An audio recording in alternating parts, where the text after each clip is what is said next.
pictures of yeah. my write-up. Yeah. Do you guys have, Salina Post has a place I can put that?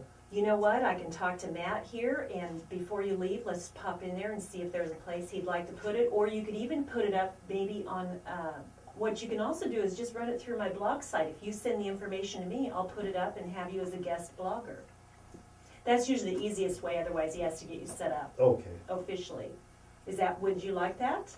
And We'll see what I get. yeah, we'll get see put what we together. can do. I mean, honestly, it's fascinating. You know, people love to talk. Do you write about your things, Ward? Do you Sometimes. sometimes document? But Mhm. so, what else do we need to talk about in this next segment before we go up on the air that you think would be particularly interesting? Got the Queen in there. You know, that was good. And the Princess. The one thing I was thinking about is Mhm. the morning I was out with Davey. It was a National Geographic special. We hiked in about 3 miles, climbed about 2,500 feet, and got over the hill and looked down into this valley, and there was probably 300 to 500 animals down there. Let's start with that. Let's just have you repeat that as we go up to our next segment. We're going to do 8 minutes, okay, Paul? And All right. give me a 3 and then a. Mhm. Okay. Welcome back, listeners. This is Joan with the Joan Jerkovich Show on 910 KINA Salina. We're wrapping up our conversation with our big game hunters, and I'm going to go right to Mr. Ward Schrader, who's going to tell us about what he called his National Geographic moment. Well, it was a beautiful day. The sun doesn't shine too often over there, but we had a little sun that morning, a little drizzle, which was pretty typical. And we started out at about 500 feet, climbing up this mountain, and got up to about 3,500 feet and could see a few animals, but mostly could just hear the stags calling to each other, and could hear the horns rattling, so we knew that they were fighting. And so we got on our stomachs and we slid about 500 yards, crawling through the heather, which is about 12 to 18 inches tall, and got over the rise on the side of this mountain and looked down into a valley and probably saw somewhere between 300 and 500 animals. Wow. And it was just like a feedlot at Dodge City. There were so many animals calling and bellowing that it was noisy. And the stags, it's the rut, so the stags have all herded maybe 15 or 20 animals, females, together, and they're kind of running around them and corralling them and keeping their harem together. Mm-hmm. And every once in a while another stag would come in and want to fight for the females, and it absolutely looked like a show you watched on TV, that they would kind of prance around each other and look at each other, and then all of a sudden they'd come together and slam their horns, and for 5 or 10 seconds they'd fight, and then it was obvious there was a loser and he'd run off, and the winner would take all the harem and protect it for as long as he could. So it was really quite a show. I could have sat there all afternoon and just watched. Well, and some of those racks, as you call them, on these animals are huge, monstrous. The one that you actually showed me a picture of that you yourself brought down, even though you've said you don't get to even get the prize animal, I couldn't believe how big it was. So these are even they have to be the prime studs or whatever stags in the group. I would assume they're even bigger yet. Oh, absolutely. Some of these with the biggest harems were enormous animals. Now, how do they, I always hear about, and I don't know too much about obviously what you're doing, but they have so many points, or how do they measure the size of the rack on these animals? Is there a way they call it? No different than you do deer here. It's a number of inches in the spread and how many points there are and that sort of thing. But they would be a medium to medium large sized U.S. elk. U.S. elk, right. Elk. So what are some of the differences for the sportsmen that obviously are going to be hunting either in Kansas or maybe Colorado with hunting in an area like Scotland?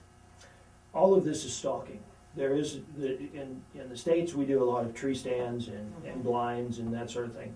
This is very open country. There are no trees. The governments, I should say, over several centuries have defoliated the countryside. The first was when England beat the Scottish in their first battle in, 1600, I guess.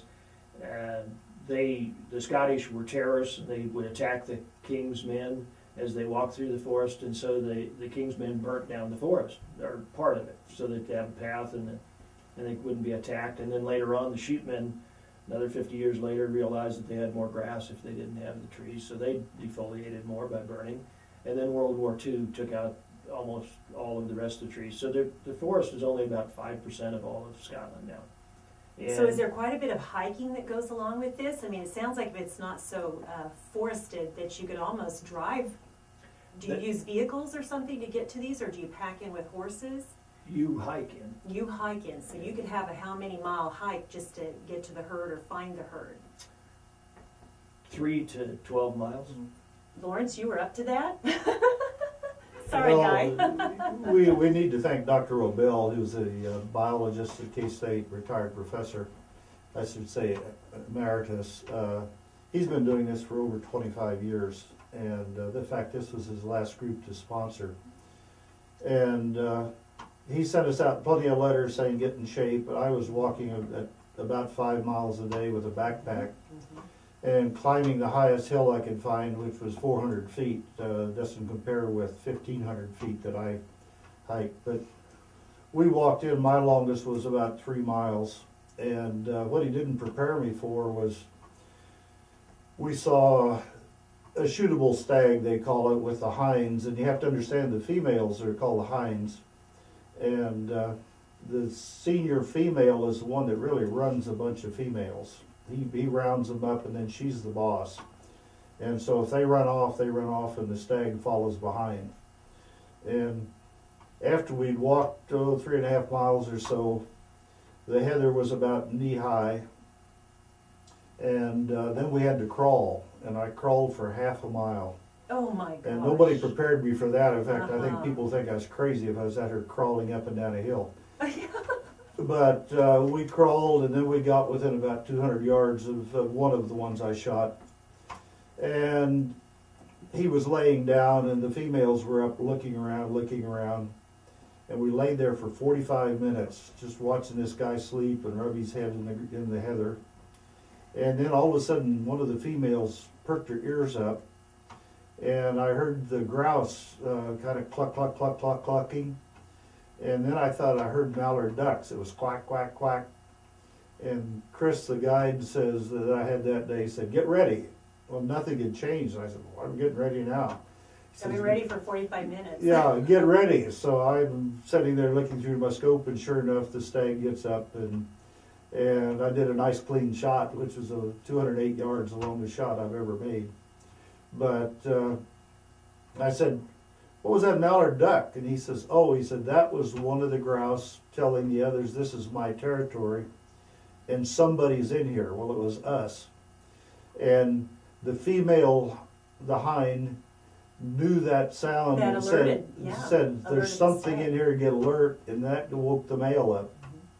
And Because it sounds to me then, as I'm picturing this, you're going to be enough of a sportsman that the animal's got to at least be on the move. Because weren't you within gunshot while it's laying there for 45 minutes? yeah, but nobody would shoot an animal on a pond or sitting down. Or I don't know. I might have to. I'm pretty bad shot. But the Can't have whole it running. the whole interaction of nature was that Yeah, here the grouse exactly. and they were all sharing information back and forth to stay alive.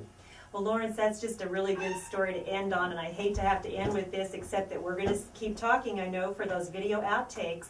But this is Joan with the Joan Jerkovich Show, and you can check out some more of our conversation at joanjerkovich.com.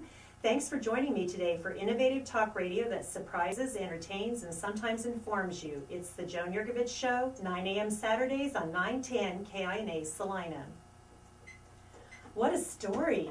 I mean, When you know, edit this, there's something. well, we really aren't going to edit too much. We're just going to play it. Okay. Is there well- something you want me to edit? Well, yeah, I Surely was just not. thinking, well, no, not so, I want you to add something. It'll be right if you now, could. too. Oh, I see. Yes. This is, if we don't have a big enough group, the estates are limited to how many hunters they can have. So the big estate we hunted on was 4 a day. The small estate we hunted on had 2 hunters per day. And you have to have enough people to reserve these places, because it's very popular. I mean, the Europeans want these hunting spots. So next year, I think we have at least one of them, the big one, the 4 hunter estate You've reserved. reserved for 4 hunters. Yeah, Mhm. and right now we've got 3 hunters, Mhm. and we would entertain others. Well, this is what the information we need to put up on the blog, because people will be able to see Okay. it there. And anyone who's interested, I keep mentioning to go to look at the blogs, they can look at your pictures, and that'd be great information to put up there. Because you have 3 reservations.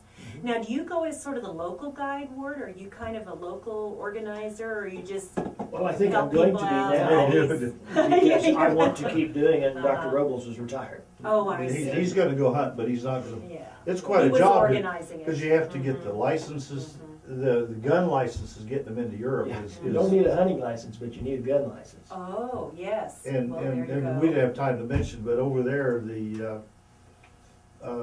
weapons have to be locked up at night. You can only take so many rounds of ammo. We can't leave any ammo behind. It just, it's very, and what's even as interesting, not about the hunt, but property rights. We'd be out there hunting, and here'd come 3 people walking across where we were hunting. And you could go pitch your tent in somebody's backyard if you want, and they can't stop you. If they break in your house, you better not hurt them. You were asking about hiking. Yeah. Anybody can hike any of these private estates. They don't have private land rights like we do. They Oh, I see. they have available access rights for everybody. Mm-hmm. So there are trails. They don't have to stay to them. They can walk anywhere. Now they can't hunt, and they can't fish, but they can swim. And they surely know there are big game hunters out there. Oh, yeah. I mean, they're out there they saw us. hiking, Yeah. but you have to, I assume, wear the bright orange. No, We're total camouflage. there's nobody else Oh, around. this is all camouflage. Oh, you have to be, or those, Okay. those stags would be gone. Oh, you talked about Oh, there. Now, why is oh. that different than elk hunting? I thought they were. You do hear so some idiot doesn't shoot you, but over there, Okay, There's nobody else. there's on nobody it. else so there. you're the 4 on this estate, you know, 80,000 that are acres. licensed to hunt. So And, you do wear and the camouflage. stalker, Or you're gonna have to send me an email with all this new information, because this would just be great to plug into that blog. You know, Okay. so something like a the rifle or stalker, something. stalker carries your rifle. You don't get to carry it. Oh, He carries it because he wants to have control of it. He doesn't want Okay. you popping off a round. okay. And when you get up there where you're set to take a nice prone shot, he lays the gun on his backpack and then says, "Here." And then you take the safety off and shoot. Oh, And then, in fact, when I've got pictures of the guy over at Glen Tanner pulling it down the hill, Pulling the animal. pulling the animal, he said, would you, when they say, "Would you like to," that means you're gonna do it. Would you like to ride back with a ghillie, Paul? And I said, do you mind if I just give him my rifle and walk down with you, because it was a beautiful day. And he says, well, it's illegal for him, he's not licensed to carry a weapon. Oh, And I said, do you mind if I carry my rifle? So we unloaded it and I carried it. I've carried mine before. Yeah, but he said, it I might could depend probably on the get, stalker, huh? I could probably get by with If he it, but knows if the you. ghillie gets caught with a weapon that he's not licensed, he's in Yeah, trouble. he's in trouble. But Wow. you have a license because Yeah. you went through the house. So, but anyway, it was kind of These interesting. ghillies then aren't necessarily licensed. They're licensed They're- to be they're kind of the the- packer, They're the but, handyman. well, they They're- might be they're actually- also licensed hunters. They're licensed. It's Licensed just to that carry a they're rifle. they haven't reached that level of seniority within the organization to be a stalker. A lot of them will be a ghillie for a year or two, and then they'll be a stalker. So where these estates are massive, they're, like you said, maybe handed down from royalty or still owned in a sense by Glen- royalty? Is Glen that typically what Glen it Tanner, is? the one we were on, I think that was one, or maybe in the next one, but I think that one was established, those people in 1800 something did all the infrastructure in Mexico City. They were like Busboom and Raw, they were the engineering contractors. And they made all their money and then they bought an estate back in England. So those are, Yeah, and there were lots of them though that were deeded by the king to in 1600. Uh-huh. That it was a powerful